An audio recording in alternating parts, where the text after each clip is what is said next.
Hey everyone, this is Eddie, and I want to welcome you to question 2 of the California bar exam that was administered in July of 2017.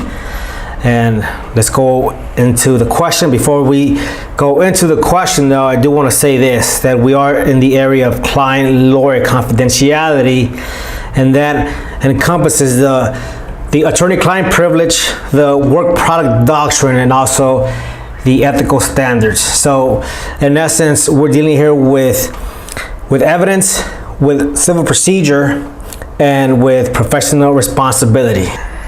Question number 1, should the court compel Luke to testify about what Wendy told him? Answer according to California law. Discuss. Okay, so Luke is saying, I'm not gonna testify because the attorney-client privilege is going to shield me. And he may be correct, because an attorney may claim the attorney-client privilege on behalf of the client. However, there must be a holder of the privilege in existence. And here, the holder is the client, and the client is dead.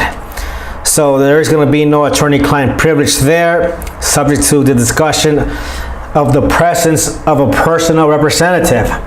So if a personal representative of the client is present, and then the privilege continues, an executor can be a personal representative. And here, nothing indicates that the executor has died, nor that his duties have been discharged by court order. So it does seem as if there is an attorney-client privilege in existence. Okay, next we have to determine whether the privilege extended to a third party or was the privilege waived.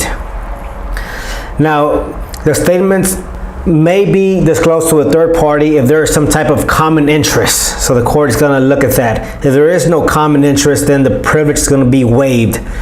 And you can analyze whether Wendy met this element or not. Now, keep in mind that Luke said that his client's case would be damaged by Wendy's statement.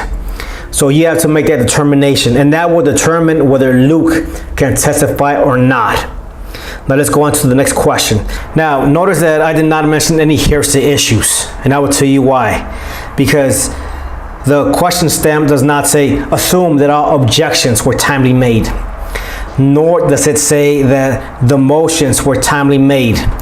So I'm not going to assume that they were. Now keep in mind that statements that do violate hearsay rules can still be admitted. Maybe it could be that, again, the party does not object. Maybe the party that has the right to object does not want to. Maybe he wants to use that as a strategy that it can happen.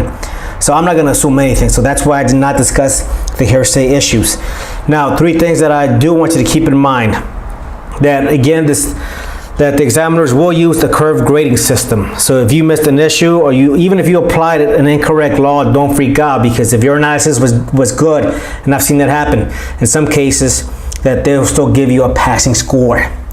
Now, if you did write about hearsay, that could have taken a lot of time. So you have to ask yourself whether you were responsive, whether you answered all the questions that they asked. Let's go on to question number 2. Question number 2. Should the court compel Luke to produce his memorandum? There's 2 parts to this. A, to the extent it recounts what Wendy told him, and answer according to California law. So let's talk about that.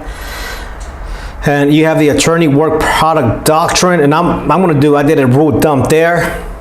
I did mention the absolute privilege and the qualified privilege rule. So let's talk about the statement. So Wendy told Luke that Don had admitted to her that he had defrauded Claire, that the client had defrauded Claire. So now go into the discussion of absolute privilege. And Luke can say, hey, it was legal research. If that's the case, then it falls under absolute privilege.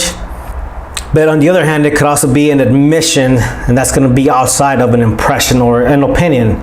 Now remember that there is no bright line rule, so you could have gone either way with that. So then there's a qualified privilege discussion, and their party must show that the statement or the information cannot be attained without undue prejudice.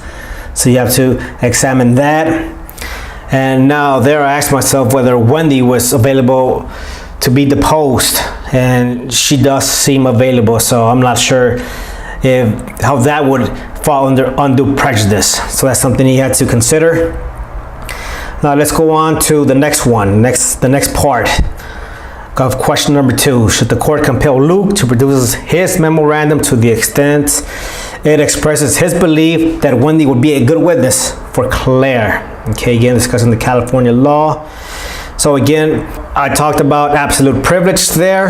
Now remember, that's what Luke wants. And Luke is going to say that the witness statements, that those statements were inextricably intertwined with my impressions. Now, if that happens, then that might reveal the impressions or the opinions of the attorney, and that's going to keep his testimony out. Now, Luke did state that Wendy would make a great witness for Claire. So that sounds like an impression and an opinion. So you can make a strong case in favor of Luke there. Now let's talk about question number 3. What ethical violations, if any, has Luke committed? Answer according to California and ABA authorities. Let's talk about California first. So in California, the duty of confidentiality covers information that the lawyer obtains from any source. So here he obtained information from the sister. And I think Luke is doing a great job by saying, look, I'm not gonna disclose that information, so I'm gonna refuse to testify. Now let's go on to the ABA. So there it says that a lawyer shall make reasonable efforts to prevent the inadvertent disclosure of information relating to the client.